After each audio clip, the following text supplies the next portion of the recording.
ഇസ്ലാമായി നമ്മൾ ജനിച്ചു മുസൽമാനായി ജീവിക്കണം. ഇത്തിരി പോന്നൊരു ജീവിതമാണ് മുസൽമാനായി ജീവിക്കണം. ഇത്തിരി പോന്നൊരു ജീവിതമാണ്. ഒത്തിരി കർമ്മം ചെയ്തവരായ റബ്ബിൻ മുന്നിൽ സലാമത്താണ്. സ്വർഗ്ഗം നമ്മുടെ സമ്പത്താണ്. ആവതുണ്ടാകും കാലം നാദനിൽ അമൽ ചെയ്തോളി. എന്നും നാദനിൽ അമൽ ചെയ്തോളി. ഇഹലോകമിൽ സുഖനീതിയിൽ മതി മറന്നു മറന്നു നീ മറന്നു പറഞ്ഞിടേണ്ട. ആവതുണ്ടാകും കാലം നാദനിൽ അമൽ ചെയ്തോളി. എന്നും നാദനിൽ അമൽ ചെയ്തോളി. ഇഹലോകമിൽ സുഖനീതിയിൽ മതി മറന്നു മറന്നു നീ ആവതുണ്ടാകും കാലം നാദനിൽ അമൽ ചെയ്തോളി. എന്നും നാദനിൽ അമൽ ചെയ്തോളി. ഇഹലോകമിൽ സുഖവീതിയിൽ മതി മറന്നു മറന്നു നീ മറന്നു പറഞ്ഞിടേണ്ട. ആവതുണ്ടാകും കാലം നാദനിൽ അമൽ ചെയ്തോളി. എന്നും നാദനിൽ അമൽ ചെയ്തോളി. ഇഹലോകമിൽ സുഖവീതിയിൽ മതി മറന്നു മറന്നു നീ മറന്നു പറഞ്ഞിടേണ്ട. ആവതുണ്ടാകും കാലം നാദനിൽ അമൽ ചെയ്തോളി. നാദനിൽ അമൽ ചെയ്തോളി.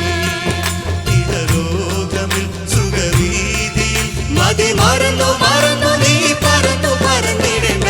ആവതുണ്ടാകും കാലം നാദനിൽ അമൽ ചെയ്തോളി. എന്നും നാദനിൽ അമൽ ചെയ്തോളി.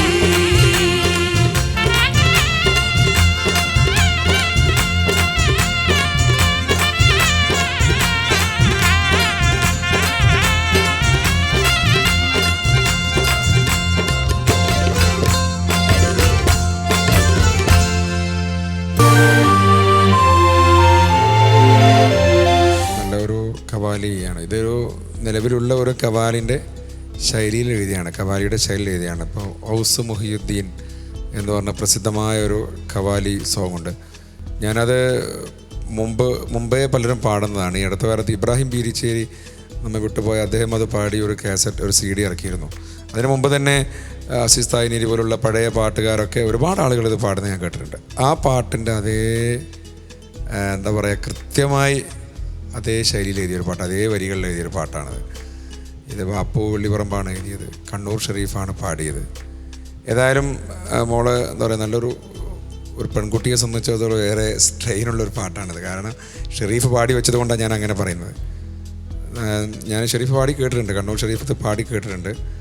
അതുകൊണ്ട് തന്നെ മോള പാട്ട് ഇങ്ങനെ ഇത് പിന്നെ മലബാറിലെ അല്ലെങ്കിൽ ഞങ്ങളുടെയൊക്കെ പ്രദേശത്തെ ഒരു കൊളോക്കിയൽ ലാംഗ്വേജാണ് ആവതുണ്ടാകും കാലം. ആവത് മൊത്തം കേരള ആരോഗ്യം, ആഫിയത്ത് എന്നൊക്കെ പറയുന്നത് അറബിയിൽ. അപ്പോൾ അതിൻ്റെയൊക്കെ ഒരു കൃത്യമായ ഒരു മലയാളം നമ്മൾ സാധാരണ ഉപയോഗിക്കുന്ന ഒരു സംസാര ഭാഷയിലുള്ള ഒരു ആവതുണ്ടാകും കാലം. ആവതുണ്ടാകും കാലം അല്ലലില്ലാത്ത കാലം എന്ന് മറ്റേ നമ്മുടെ പണ്ട് ഞാൻ വേറൊരു പാട്ട് കേട്ടിട്ടുണ്ട്. ഒരു താനൂർക്കാരനെ ഒരു സുഹൃത്ത് എപ്പോഴും പാടുന്നൊരു പാട്ടുണ്ട്. അപ്പോൾ ഈ രണ്ട് പാട്ടും എപ്പോഴും എന്നോട് അങ്ങോട്ടും ഇങ്ങോട്ടും മാറിപ്പോയി. രണ്ടിൻ്റെയും തുടക്കം ആവതെന്നാണ്. അപ്പം അങ്ങനെ ഒരു വലിയ ഒരു സങ്കീർണമായ പദപ്രയോഗങ്ങളും ഇല്ലാതെ സാധാരണക്കാരൻ്റെ ഭാഷയിൽ സംസാരിക്കുന്ന ഒരു പാട്ട്. ഈ ദുനിയാവിൽ കുടിച്ച് കിതച്ച് മതിച്ച് നടക്കുന്ന, അങ്ങനെയൊക്കെ ഇതിൽ പറയുന്നുണ്ട്. പ്രാസം ഒപ്പിച്ച് അങ്ങനെയാണ് പറയുന്നത്. മനുഷ്യൻ ഓർക്കുന്നില്ല അവൻ്റെ ഈ ആരോഗ്യമുള്ള കാലത്ത് ദൈവത്തിനെ സ്മരിക്കാനും സൽക്കർമ്മങ്ങൾ ചെയ്യാനും ഓർക്കുന്നില്ല. ഈ കാലം മരണത്തിലേക്കുള്ള ദൂരം, ഓരോ കാലടിപ്പാദവും മരണത്തിലേക്കാണ്. നമ്മുടെ നിമിഷങ്ങൾ നമ്മൾ ജീവിതത്തിൽ നിന്ന് നമ്മളിങ്ങനെ മുന്നോട്ട് പോകുമ്പോൾ മരണത്തിലേക്ക് അടുക്കുകയാണ്. ഓരോ ദിവസവും മരണത്തേക്കുള്ള യാത്ര ചുരുങ്ങുകയാണെന്നുള്ളതാണ്. അങ്ങനെയുള്ള ഒരുപാട് കാര്യങ്ങൾ നമ്മൾ ഓർമ്മിപ്പിക്കുന്ന മനോഹരമായ വരികളാണിത്. നല്ല ഓർക്കസ്ട്രയുടെ ഒരു സപ്പോർട്ട് ഗംഭീരമായിരുന്നു, കോറസിൻ്റെയൊക്കെ. ഐഷാക്ക് അത് വലിയൊരു മുതൽക്കൂട്ടായി വന്നിട്ടുണ്ട് ഈ പാട്ടിന്, ഓർക്കസ്ട്ര പോർഷൻ. ഏതായാലും മോള് ഭംഗിയായി പാടിയിട്ടുണ്ട്. Thank you sir. Okay, thank you Faisal sir. Renutha, Aishakutty, എനിക്ക് ഒരുപാട് ഇഷ്ടമായി. എന്ന് വെച്ചാൽ ആ ടോൺ എനിക്ക് ഭയങ്കര ഇഷ്ടമായി. ഒരു കവാലിയിലൊക്കെ കറക്റ്റ് ഒരു അത് മോളെ എനിക്ക് തോന്നുന്നു ചേഞ്ച് ചെയ്ത് പല പാട്ടുകളൊക്കെ ആ ടോണൊക്കെ എടുത്ത് പാടാറുണ്ടാവുമായിരിക്കും. ശരിക്കും ചില സ്ഥലത്ത് ആ ഹിന്ദി അങ്ങനത്തെ കവാലി വോയിസ് പോലെയൊക്കെ എനിക്ക് തോന്നുന്നു. നല്ല സുഖമുണ്ടായിരുന്നു കേൾക്കാൻ. പിന്നെ ഒരു ചരണത്തിൻ്റെ ഒരു അവിടെ തുടങ്ങുന്നൊരു ഹമ്മിങ് ഇല്ലേ, അത് ജസ്റ്റ് അങ്ങനെ വല്ലാണ്ട് അത് പോയി എന്നല്ല, എന്നാലൊന്ന് ജസ്റ്റ് നമ്മൾക്കത് പറ്റുമായിരുന്നു. അതൊക്കെ ആ ടൈമിലൊരു ചെറിയൊരു പ്രശ്നം. അങ്ങനെയുള്ള എൻഡിൽ അതേപോലെ ഹൈ വരുന്ന അവിടെ ഉണ്ടല്ലോ, അങ്ങനെ അതൊരു ജസ്റ്റ് ഒന്നും കൂടെ. പിന്നെ ആ സമയം പാടല്ലേ, അതുകൊണ്ടാണ്. എന്നാലും ബാക്കിയുള്ള ഒരുപാട് സ്ഥലത്ത് മോള് പാടിയതിൻ്റെ ഇതിൽ ഇതൊന്നും ഒരു വലിയ പ്രശ്നങ്ങളല്ല. എന്നാലും ചെറുത് വന്നു പോയത് ഞാൻ പറയുന്നു, അത്രയേ ഉള്ളൂ. എന്നാലും അപാര സുഖമായിരുന്നു, നല്ല കേൾക്കാൻ എന്തൊരു സുഖമായിരുന്നു എന്നറിയാം. ഒന്നത് ആ ടോണിൻ്റെയാണ്. ഇപ്പോഴാണ് ഐഷക്കുട്ടിയുടെ ആ ടോണ് ശരിക്കും ഈ ഒരു പാട്ടിലൂടെയാണ് നമ്മൾ അല്ല വന്നു കറക്റ്റ് വെച്ചാൽ ആ വോയിസ് അങ്ങ് കിട്ടിയിട്ടുണ്ട്. ഇപ്പം ഇനി ഒരു പക്ഷേ ഇനി അങ്ങനെ ഈ പ്രാക്ടീസൊക്കെ ഇട്ട് പോയാൽ നാളെയൊക്കെ കുറച്ച് കഴിഞ്ഞാലേ വലിയ നമുക്കൊക്കെ കേൾക്കാം അല്ലേ. അതെ ഇവരൊക്കെ നമുക്കിങ്ങനെ വലിയ സിംഗാപ്പ് നമുക്കിങ്ങനെ പറയാമല്ലോ. അതെ അപ്പം അത്രയും സുഖമായിരുന്നു കേൾക്കാൻ. പിന്നെ ഓർക്കസ്ട്രയുടെ ഭാഗത്തുനിന്നും അതെ. അവസാനം നിഖിലൊക്കെ എന്താ എല്ലാവരും അതെ നിഖിലെന്താ കാട്ടിക്കൂട്ടിയെന്നല്ല, നല്ലൊരു സപ്പോർട്ട്, ഓർക്കസ്ട്രയുടെ നല്ലൊരു സപ്പോർട്ടായിരുന്നു. കോറസ് അതെ അവർ രണ്ടുപേരും നന്നായിട്ട് അത് സപ്പോർട്ട് ചെയ്യും. ഇവർ ആ ഒരു റിഹേഴ്സലിൻ്റെ ഒക്കെ എനിക്ക് നന്നായിട്ട് മനസ്സിലായി. പിന്നെ ലാസ്റ്റ് ആ നിർത്തുന്ന തബല എല്ലാവരും ജോട്ടനും ഒക്കെ എല്ലാവരും ആ ഒരു നല്ലൊരു മേളം എന്നൊക്കെ പറയില്ലേ നമ്മൾ. ശരിക്കും നമ്മൾ ഇങ്ങനെയുള്ള സോങ് നമ്മൾ ഈ ലൈവ് പ്രോഗ്രാമിൽ അങ്ങനെ ഒരു സോങ് ഉണ്ടെങ്കിൽ ഓർക്കസ്ട്ര നമ്മൾ ഇങ്ങനെ ചെയ്യാറുണ്ട്. ഇങ്ങനെ കിട്ടുന്ന ഒരു സോങ്ങിലാണ് ഇവർ ഓർക്കസ്ട്ര അവരങ്ങോട്ട് തകർക്കും. ലാസ്റ്റ് എന്നെ കൊണ്ട് അവർ മാക്സിമം. പക്ഷെ അത് ഓഡിയൻസിന് ഒത്തിരി ഇഷ്ടമാണ്. ഇപ്പൊ എനിക്ക് തോന്നുന്നു അങ്ങനെ ചെയ്ത് അങ്ങനെ ഒരു സോങ് ഉണ്ടാവില്ലേന്ന് ഓഡിയൻസും കൂടി നോക്കി പ്രതീക്ഷിക്കുന്ന ഒരു ഇതായിട്ടുണ്ട്. കാരണം അങ്ങനെ ഒരു നമ്പർ കൈ കിട്ടിയാൽ ഇവരും അത് കസർത്തും. നേരത്തെ അങ്ങനെ പറഞ്ഞത്. എന്തായാലും നമ്മുടെ സെമി ഫൈനൽ സ്റ്റേജിലെ ലാസ്റ്റ് സോങ് ആണ്, ലാസ്റ്റ് പെർഫോമൻസ് ആവും. അതൊരു നല്ലൊരു നല്ല സുഖമായിട്ട് തന്നെ ഇങ്ങനെ നന്നായിരുന്നു കേട്ടോ. Thank you Renutha. Shan sir, ഇത് ഇപ്പം ഈ സെമി ഫൈനൽസിലെ ലാസ്റ്റ് സോങ് ആയിരുന്നു അല്ലേ?